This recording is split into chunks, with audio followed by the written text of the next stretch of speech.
And well, we now move on to this morning's person of interest. India's young consumers are restless, they're ambitious and hard to pin down. But Madhav Sheth has spent the last decade doing exactly that. As the man behind Realme's meteoric rise, he learned what makes us tick. When do we pick style over substance? When do we demand both? And how can a brand go from unknown to indispensable almost overnight? And that's what makes his story bigger than just smartphones.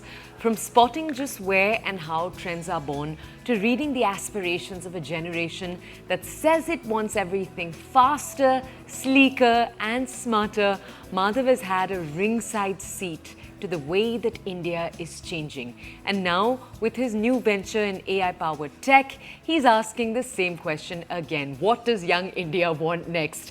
Hello, Madhav. It's so lovely to have you here on The Breakfast Club. Thank you for joining us bright and early in the morning. Can we ask you first, so we'll start with the Realme question. You built Realme from scratch and you scaled it into one of the country's top smartphone brands. Tell us both the positive and the negative. What did that teach you about what young India wants? Was it all complementary? Are there some things that aren't so complementary? Bring us some of the background juice there. All right. First of all, happy Ganesh Chaturthi to everyone. Thank you. And it's been a very auspicious day. Thank you very much for having me over here on the Breakfast Club. I think it's been an exceptional journey while I was building Realme. It has taught me that young India is driven by a desire for technology that is both accessible and empowering. They want devices that not only meet their everyday needs, but also reflect their aspirations and abilities, which they can identities, they can also fulfill their identities along with it. This generation values innovation. And what does this really mean? That they want it affordable, they want it practical, and they want it seamlessly integrated into their daily lives. I think that's what the biggest learning from Realme. And this is where a lot of brands do not understand Indian consumers. While Indian consumers are the biggest yardstick in the world, having the youngest population in the world. So I believe that if you are able to crack the code of India, you're able to crack the code of the world on what the technology needs it. Madhav, let's now move from the Realme story to the AI plus story. Tell us a little bit about how, this idea came about.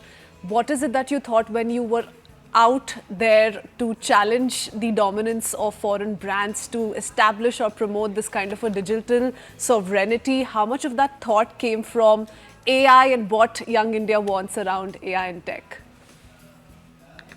It is a fair question and I would love to answer it. The first of all, I think it's a market of more than 5 lakh crore rupees in India. India itself is a huge consumption market for smartphones in terms of value and in terms of volume as well. But the most piteous part is that in last 10 years, there is not even one single Indian brand. The value of the Indian brands are less than 1%. So for us to put India on a global scale of map on technology front, I think we need at least some brands coming out from India. While we understand that the value chain or the supply chain is definitely which is China plus one, but I think having a brand coming out of India will start bringing up the value chain also in the supply chain also to India over a period of time. I think that's the first step which we wanted to build it, and that's where the AI plus start coming into picture. While I have built in the past few of the companies which I was with the foreign companies around, government had extreme push for exports from India. But it is predominantly that probably China was an export country. So doing the same brands doing export from India was extremely difficult and they have never been able to achieve from last 5 years. But they've given a multiple roadmaps, but they were never been able to achieve it. So what I believe is the brand has to be built on the value systems rather than just using it as a consumption market. And this value system depends on how you are giving back to the society also.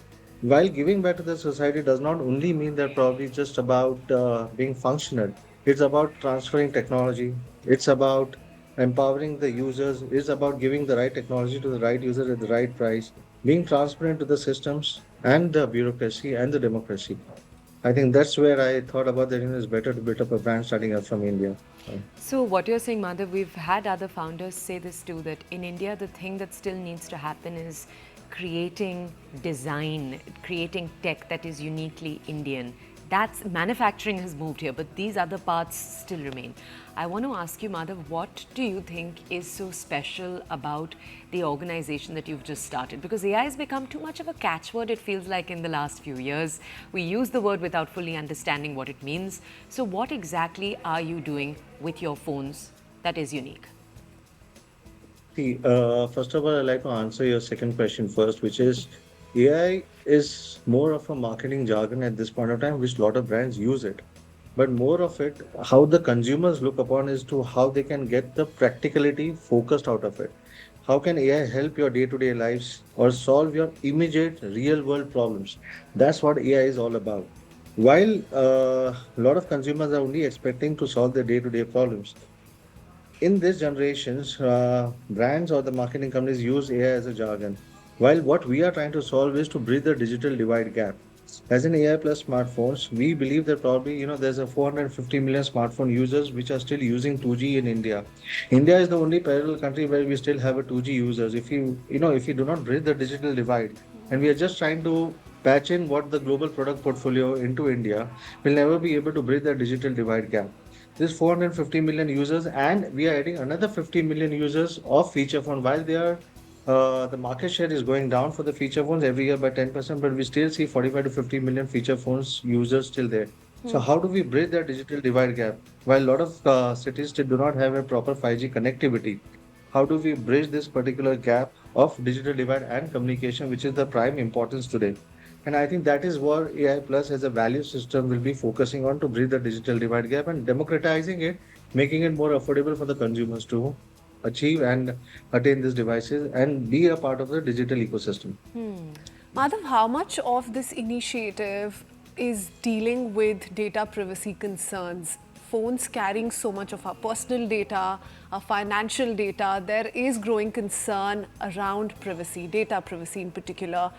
Tell us a little bit about how you have decided to tackle that challenge. Is the thought here really integrating AI into the software and hardware of your gadget in a way that there's no compromise on people's data, or the global access is blocked? Is this the thought that's gone into your initiative? I think the most important point and very relevant point is that data security is extremely important, and there are three parties involved into it. One is the government, one is the industry, and one is the consumers. While the first two parties are equally responsible for the third party, which are the consumers, to be getting them educated about what exactly the data privacy is all about.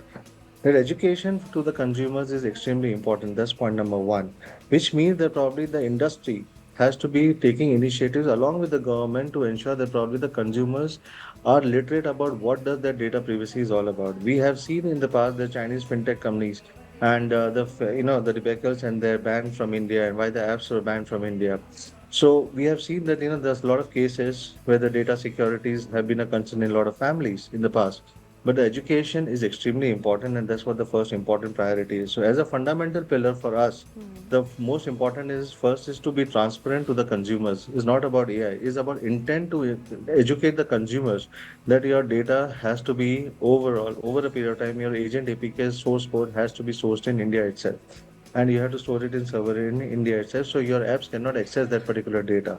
Which apps is carrying what type, or they are taking what type of data is one of the another important aspect for the consumers to understand, and that is rather part of an education. So what at AI Plus we are trying to do is to create a dashboard which will be launching on every other phone, that probably consumers will be able to understand which apps is consuming which type of data, which means that probably they are accessing your camera, they are accessing your phone call, they are accessing your messages or records or whatever it is. So that dashboard will be on your phone and you'll be able to access it live, which is the first part of it. Second part is where the DPDP Act will come into picture, and where the Consumer Data Bill Protection Act will also become a part of a day-to-day routine. That's where the industry will also fall in place. But currently, because the industry 85% is not in India and when followed by Chinese brands, they only follow what is as per the compliance rather than doing it on an intent to serve the consumers. That's the most important. Beautifully said. And Madhav, I love some of the points you're making, because For example, everyone can go into their phone, go into their settings and see which apps can access their camera, but no one ends up doing that. Your entire point is that we need to change the way the phone is structured in the first place so that these are the first things that come to us, right, as consumers. So Madhav, in a sense, you're building the phone that you think India needs, not essentially the one that India wants, because there are phones out there that India already wants. India is going out to the market and buying, but this is a phone that you think India needs. And I want you to really summarize for our audience there a little bit about what you think the future of India building for India actually looks like, because you've touched on that a little bit with this answer already, that A, as you've said already, security, safety matters. B, AI can be used in all these ways. But how would you like to see the companies around you, not just in the phone ecosystem, in other ecosystems too, but in tech, built for India in this manner? What does that look like? See, first of all, the tech and exports from India, for us as an industry, is extremely important that we focus on few fundamental pillars from India, because technology exports is one of the biggest market in the world. We've been seeing that between China and Taiwan, there's more than $900 billion worth of exports, while India is around 40 or $50 billion at the current state. So, exports is a predominantly one of the most important thing from India. Well, I believe that as an industry, none of the brands have initiated too much of it while who are capturing 85% of the market. But at the same time, that is extremely important for the forest reserves and the trade of balance of trade. While AI Plus will be starting exports very soon from India itself, starting within this month itself. At the same time, what we should be focusing on as a brand is creating the value systems across the entire component ecosystems to be brought to India, which is where the entire technology transfer or technology know-how transfer is also extremely important to be transferred to India over a period of time. Currently, industry thinking to use India as just as a consumption market, the intent to change and have a thought process of developing India to a technology market and a technology hub and a technology export market is extremely important for the industry to think along with the government, while government has been pushing this industry from past half a decade or more, which I have been seeing it personally, but it has not happened as of now. While I think there probably is time that, probably if we really want to be an independent economy, we have to start thinking, because we are not just an export economy, we are the biggest consumption economy also. So along with the biggest consumption, we can be one of the export economy. It can be a complementing business for India and make it big from India itself. I love the positive note that we're ending this conversation on, that India most certainly can become one of the largest exporters of tech ideas. Thank you so much, Madhav, for that very interesting conversation.